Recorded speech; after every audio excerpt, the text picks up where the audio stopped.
If you're a homeowner in the United States of America, there's a good chance that there's a lot of information you just don't know. The good news is there are subject matter experts like myself with 10 plus years of experience in the industry, just bursting at the seams with information, unable to contain themselves. And one of our favorite things, my favorite things to do is share that information with you. As you know, I'm Andrew. I'm a licensed independent insurance adjuster.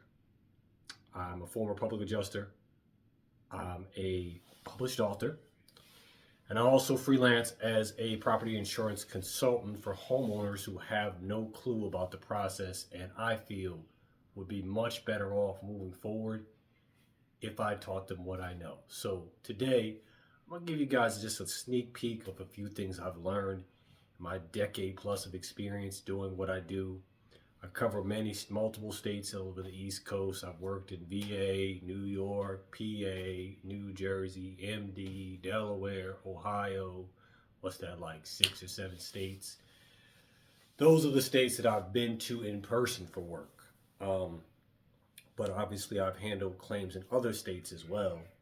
Texas, Florida, obviously many claims in Florida. So definitely got a good amount of experience over the years. But there was some things that I think everything that I went through happened, well, what I went through happened yesterday, and it made me want to hop on here and give y'all some game.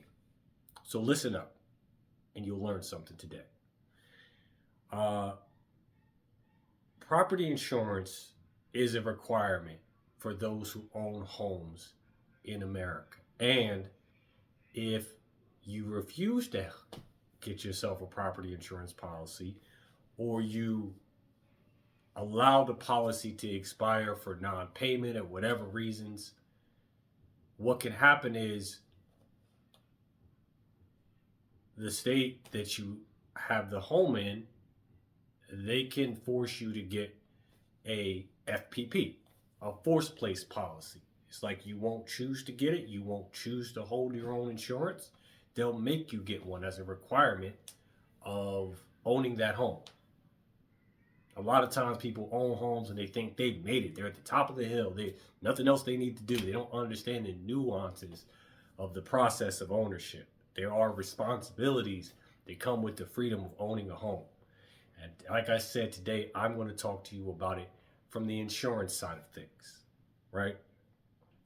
So a forced place policy, one thing you should definitely know is it's not going to be with one of those insurance carriers that everybody wants to have, like Chubb, or Philadelphia Contribution Ship, or, something like that. One of those really well-known insurance companies that pay for anything and everything, but they also only insure premium homes, like $500,000 in value up to $1 million on up, or like Great Bay Insurance, something like that, which they've been acting funny style too, but we'll leave that alone for now.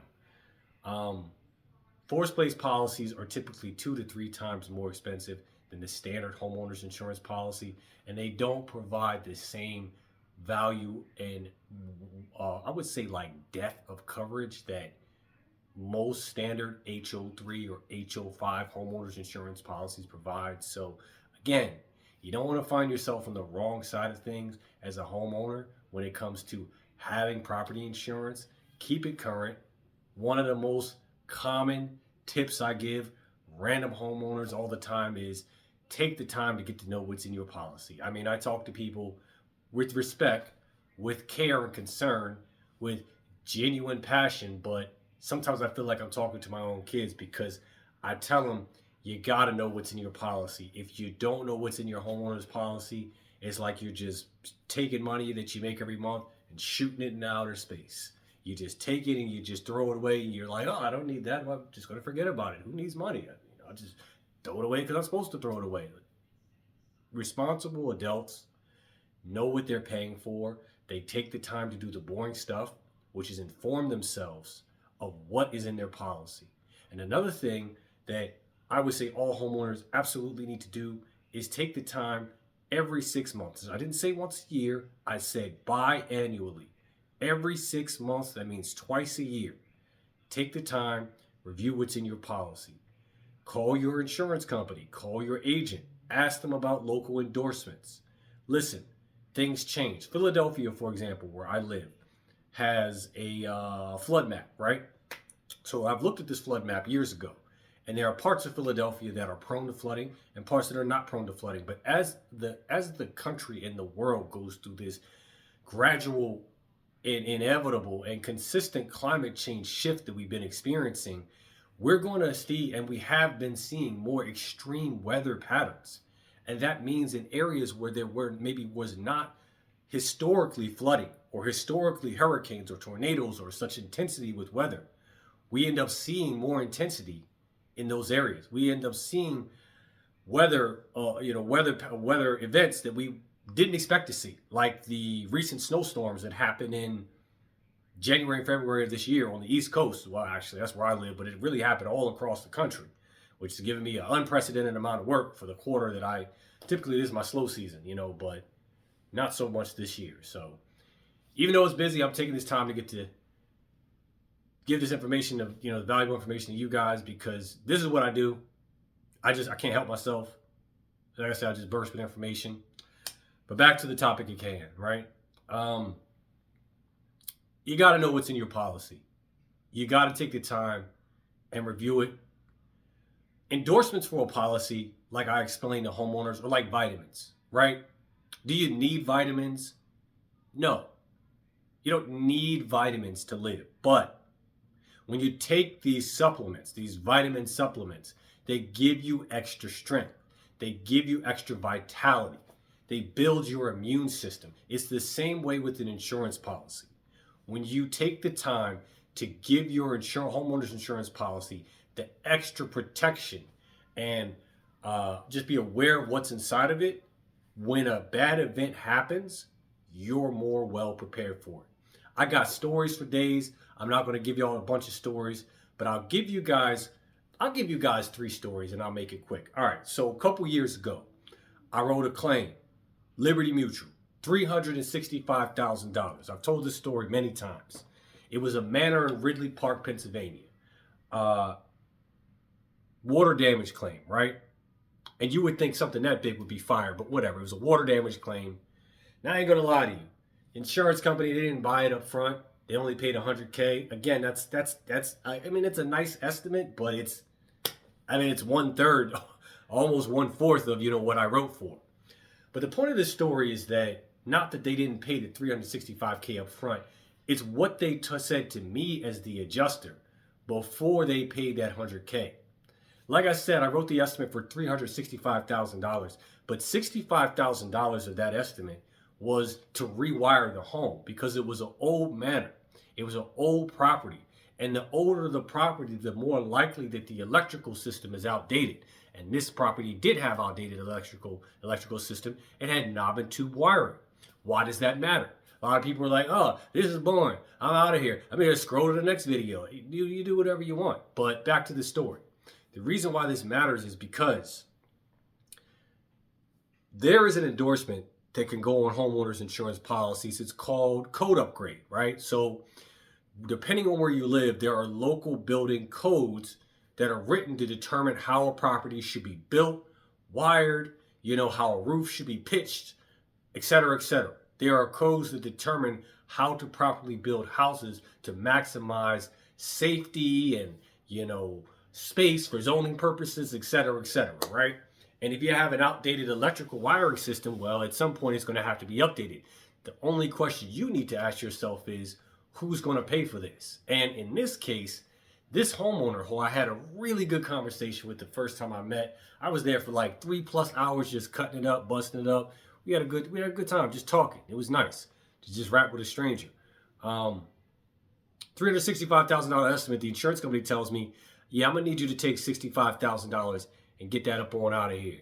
And I'm like, well, why? And they're like, you may not have read his policy because that's our job, but we looked at it and we saw he doesn't have the code upgrade endorsement. So we understand that you're saying that the water that came through and damaged his, ceilings and walls, hit the electrical wiring system, and, it damaged the wiring on multiple levels of the house. And for that reason, you wrote an estimate to rewire the whole home, which totals $65,000. But yeah, he doesn't have this endorsement, so we're not going to pay for this. And so my estimate dropped from 365,000 to 300K. And he did get a public adjuster, the homeowner. He was able to get, the insurance company to pay for the balance eventually, but the 65K, he still had to pay that out of pocket. And that's not a small amount. For most people, that's not a small amount. And so that's just an example, just one example of how knowing what's in your policy and getting an endorsement, which will probably only cost you a couple extra dollars every month and cumulatively for the year, can save you a lot of money in the long run. Even if the guy was paying for that endorsement for 10 years, it probably still wouldn't have cost him nowhere in around $65,000. It wouldn't, maybe 20 max, but he still would have been 3x'd up in coverage, in terms of coverage. So let me give y'all another story, right? And this one was the main one that made me want to hop on here. I had a claim, right? Because I don't work for free. Let me just throw that out there. That isn't obvious, right? I had a claim that I handled in Drexel Hill a couple days ago. And the homeowner they're relatively new homeowners, but they're lazy. And the reason I can tell they're lazy is because when I got there, right, I wasn't able to log into my system and get the owner's phone number. But I noticed there was a Ring camera on the front of the house. So I pressed the Ring camera. I press it, nobody answered. Now, maybe I should have knocked on the door, but typically I'll just call somebody if they don't answer when I get there. But I'm ringing, nobody answers. So I go around the back of the house to see if a car's there. I don't see a car, so I leave. I get home. I talk to the homeowner. When I get home, she's like, "Oh yeah, sorry, the Ring camera's still there from the previous owners, and we just bought this house about 6 months ago." Huh? You're the new homeowner, and you didn't think to take the old Ring camera off the front of the house? What kind of ghetto lazy stuff is that? But I'm gonna be honest with you, not to rag on the homeowner, but it tells me a little bit about you when I go to your house and you're watching some reality TV show on the TV. Like it gives me an idea where your head is. And so when we combine that with the Ring camera that was still in the front of the house, like 5-6 months after purchase, I mean, it's kind of like, okay, there's some things you people don't take seriously. You might be professionals or whatever you do that allows you to pay to live here, but I don't think you're taking this adulthood thing as serious as you should. Right? But I didn't really put all that together at the time. I really this is all hindsight that I'm reflecting on. But I'm there for a water claim. Water damage claim is the most common type of claim. I handle probably the most common type of claim in homeowners insurance, right? And I'm there, and this homeowner is saying, "Oh yeah, on my second floor, I had the shower, malfunction, and it leaked through the ceiling of the first floor, damaged the ceiling of the first floor, the flooring of the first floor, which is continuous throughout the first floor into multiple other rooms, and it went through the living room floor into the basement of the basement ceiling and onto the basement floor." So I started at the bottom of the house doing my inspection. I'm getting pictures of the floor, the ceiling, and the basement. I don't see any damages. And that's the key word here. I didn't see any damages. And in case you didn't, most homeowners probably don't realize, they don't realize that, like, when you file a claim and you have an adjuster come out, an independent adjuster come out to look at the damages, the adjuster that comes out can only write for damages that they visibly see. They can only write for damages that they visibly see. So here's the part where the story goes hella left. It turns from a regular story into a horror story, right? This woman, she's married. Her husband wasn't home, but she had a little baby sleeping on the sofa, right? And I get there, I come upstairs from the basement, I'm looking at the living room ceiling. There's a hole in it. Their plumber came and cut a hole in the ceiling, right? Okay, but I'm gonna be honest with you. I'm getting pictures. I don't see any damages to the floor on the first floor. I don't see any damages to the ceiling in the basement. Nothing on the floor. So I can't write an estimate for that stuff. I hear what you're telling me, but the insurance company says it's not what you say, is what you can prove. It's not what you know, is what you can prove. What can you prove? Shout out to Denzel in Training Day. You feel me?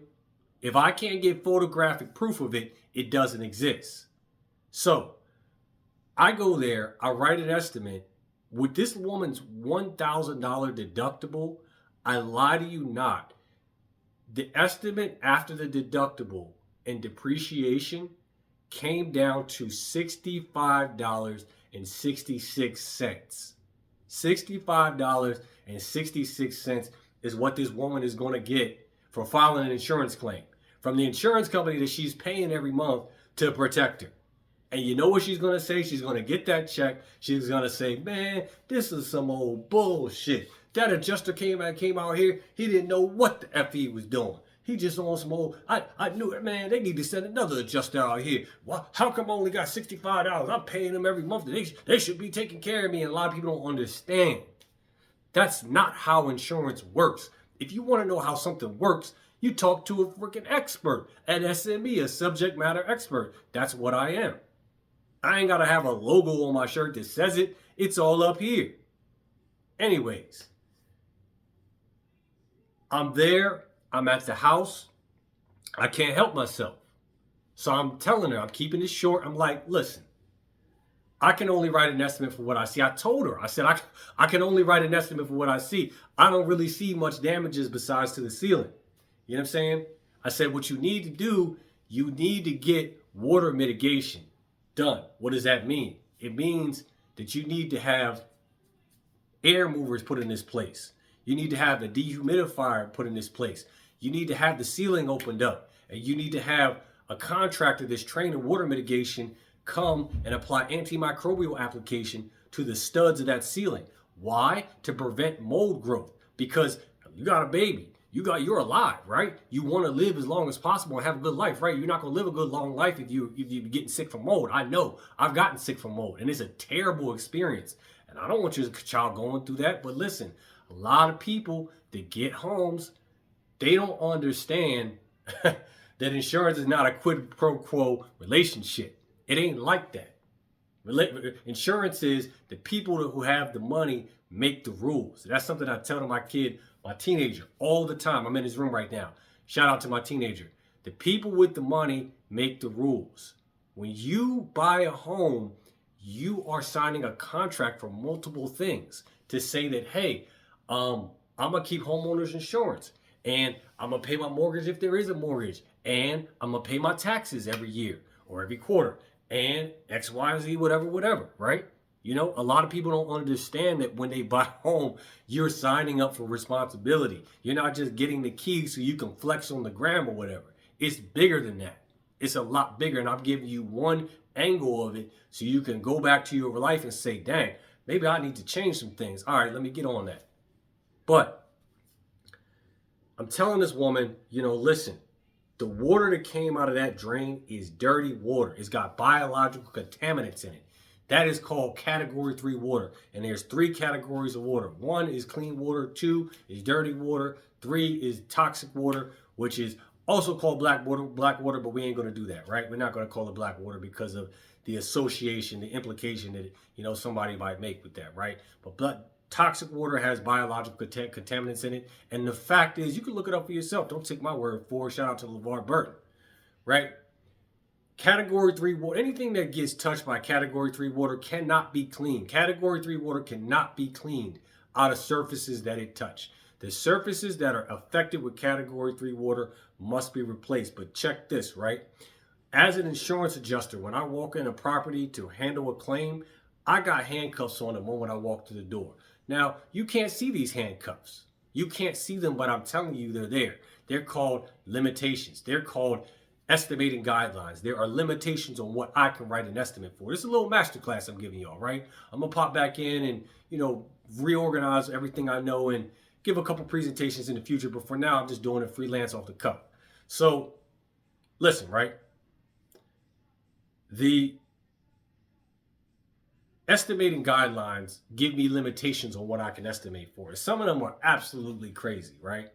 But one of the things that's in the estimating guidelines is not only can I only write for what I see, even if I know there's additional damage, even if I know the proper way to remediate this property and bring the insured back to the pre-damage condition is, right, you got to open up the ceiling and, You got to create a cavity, right? And you got to put the air movers and dehumidifiers in, and you got to apply the antimicrobial application, right? And you got to leave the air movers and dehumidifiers in there for 5 to 7 days or whatever. Even though I know that, the insurance company says pause.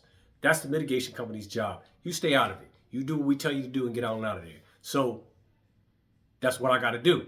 So when I go in there, I'm explaining all this to her. She kind of half listening, whatever. I'm like, look, you can do what you want, but that's the right way to get this done. I said, I got a contractor I can put you on with, and he'll get you set right.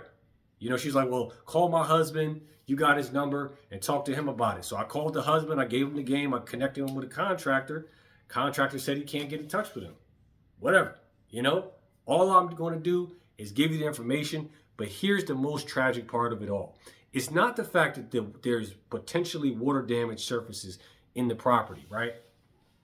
It's not that I can't see them and they may grow mold as the weather gets warmer throughout this year.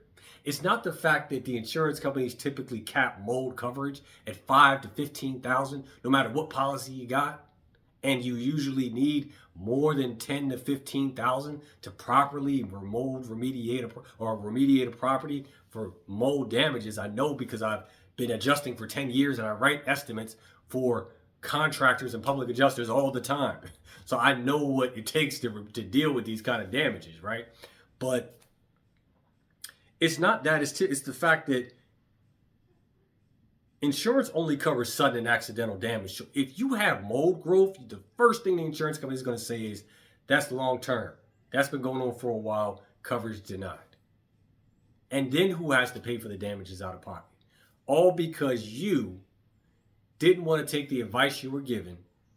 You didn't have the stillness of mind to pause and think, and you want to go to the shit that's more exciting in your life. You just gotta have more excitement. You just can't stay still and listen to something that could save you tens of thousands of dollars. But hey, you do what you want. It's your life. Next story. The last story I got is a homeowner I was talking to yesterday. I think this property is actually insured for like $1 million something, right? Not a big deal. I handle $1 million properties all the time. I don't really care. I live around multi-million-dollar properties. I don't care, right? But this homeowner, she made the smart move.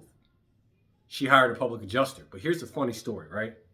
I'm not going to give you all too much because this video is already longer than I wanted it to be. But I will tell you, as an experienced former public adjuster who has settled over $550,000 for the clients that I had myself. I went to their homes. I signed them up. I met with the independent adjuster. I negotiated a dollar amount with the insurance company. I made the argument successfully. I got them paid more than they would have got paid without the help. I got the XP.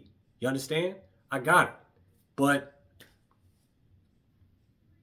I will tell you that an ethical public adjuster should not be charging any property owner. I said property, not homeowner, property owner, any claimant, insurance claimant. An ethical public adjuster should not be charging an insurance claimant, property owner, more than 20% of the claim settlement total. I was giving the game to this woman yesterday. She's a doctor, right? I didn't know she was a doctor until we started yapping yesterday. I was like, look, I got a 45-minute drive. I ain't got nothing else to do but talk. So why not? I'll give you some game if you'll listen. She's like, yeah, sure. I'll listen. What you got? So I'm telling her, like, let's back up a little bit. She hired a public adjuster, and she's telling me that the dude that came was like, I'll help you. My fee is 30% of the settlement total. I'm like, whoa, 30%? What the heck? Like, my professional mode went out the window. The real me came out. I'm like, 30%? What the heck? This woman don't know me from a can of paint. But, you can see I'm chill. So by the time I get there, after we've established this rapport, it's going to be a relaxed interaction because she can see, like, hey, I'm real. I'm honest about mine. But, I tell her, like, 30% is steep, and I'm breaking down to her, like, listen. In Pennsylvania, which is where the claim is, I said overhead is 10%, profit is 10%. And overhead and profit is something that contractors always want to get on every estimate, right? It's extra money. Think of it as extra money that they get paid when there's an insurance claim because because of the fact that there's multiple trades on a job, like carpentry, carpentry, painting, and I don't know, content manipulation. That's 3 easy trades I can think of off the rip, right? Or electrical, right? Electrical, framing, and painting, right? 3 trades right there. So if it's going to be a complex job, or if it's multiple trades, more than 3 trades, then that would trigger typically often O&P coverage or allowance on an insurance estimate. Now, I typically am not allowed to add O&P to my estimates, right? But she got a public adjuster, and the public adjuster always makes sure that O&P is on the estimate. Now, in Pennsylvania, overhead is 10%, capped at 10%, profit is capped at 10%. O is overhead, P is profit. And I said, listen, if he was to charge you 20%, that would be ethical, I said, because that would be the maximum he could charge without dipping into what you need to get the repairs done. You're reaching out to the insurance company and filing a claim so you can have money to get the repairs done. If he's charging you more than 20%, he's going to be tapping into what you need to get the repairs done. It's like him eating off your plate after eating off his. He don't need more than 20% to have a good day, a good payday, I said. And I know this from experience because when I was a public adjuster, I never charged more than 15 to 20%. I started out with 15, and usually I eventually went up to 20%, and that's where I maxed out at. So I explained to her the game, and I like talking to people because I notice when I talk, people listen because they understand that I come straight with the facts. I'm honest, I'm straightforward, I'm passionate. I can't help myself. You get what you get. But it's funny because she told me that he said 30%, and even she knew she was like, 30%? She started looking around. He was like, 15%, 15. And I laughed at her. When she told me that, I was like, yeah, it sounded like he smelled some blood in the water. Like he thought he wasn't going to get the job. But I said what I would have done probably if I was him, I would have started at 20%. And then maybe dropped it down to 15 if you wasn't feeling the 20. She's like, yeah, I get it. She said, I negotiate contracts for doctors at the hospital I work at all the time. So I was like, yeah, so you get it. You know what I mean? I was like, but yeah, 30% is mean. Dang, he was ripping you off. You know what I'm saying? I was like, but listen, I'm going to give you the sauce because I'm in the industry. I know the game. I know how it works. I did it all. Matter of fact, a couple of days ago, I went next level and I leveled up, got myself property appraisal training, and the appraisal process is actually what happens in homeowners insurance or property insurance when you say you get a public adjuster and public adjuster can't come to an agreement with the insurance company. You don't just throw your hands up and say, well, I tried, I did my best, I guess I just got to take it and just lay down and take it. No, what happens is you go for appraisal. Appraisal, it's going to cost you a little bit of money out of pocket. You got to pay a couple $100 typically to, hire an appraiser. But typically, the homeowner will pick an appraiser with the help of their public adjuster. The insurance company will pick an appraiser, and then those 2 appraisers will come together and try to reach an agreed number. So I was in an all-day training class like 3 days ago, took my test, passed with 100%. Shout out to me, very happy about that. Pay is $165 to $185 an hour. $165 to $185 an hour. That's not an accident that I said that. I have the proof sitting right on my phone. I'm very proud of that I put myself in a position to level up. But yeah, that's what I got for now. You take this information, you do what you want to do with it. It's on you. But if you want to know how to protect yourself, you need to talk to a subject matter expert. If you don't talk to an expert, you try to go at it alone, then don't be surprised with your results. I'm going to close with this. I saw this clip of Terrence Crawford with his son, who he's been training in wrestling and, helping him, coaching him in wrestling. And the interviewer said that something important to Terrence Crawford's son. He said, after Terrence Crawford's son won a match, he said, what did you expect to happen when you came out here today? And Terrence Crawford's son, I think he's a teenager, he said something very simple but profound. He said, I expected what I trained for. I expect what I trained for. if you don't take the time to get to know what you're paying for and you just do it because somebody told you you're supposed to do it, don't be surprised if you get bent over and kicked out and left in the cold at the end. Here's why I'm saying that. That mother in Drexel Hill who had the baby laying on the sofa, who I told about the contractor, I don't know if I said this earlier in the video, but I meant to. She's going to get $65.66 from the insurance company as long as they decide that the claim is covered. However, I get paid $300 for the job. So the funny thing is, for coming out there and writing a little itty bitty estimate, I get paid more than she got paid, even though she's the one paying the insurance company, and she's like, her filing the claim is the reason I came out there in the first place. Congratulations. You played yourself. And this is what happens when you don't take the time to get to know what you're paying for. When you don't take the time to talk and listen to somebody who's giving you the sauce. A lot of times people want to charge you. Listen, I'm going to give it to you for free. I don't mind. I got some time today. I've been working like crazy. I got to go to Maryland this weekend, and I'm a weekend coming up, and I got a lot of work. Thankfully, but that's what happens when you get good at something. So I'll see y'all on the next one. Eventually I'll structure this into a series, and hopefully I can get these down a lot shorter. It's tough. Because when I get going, I'm going. I'll see y'all on the next one. Peace.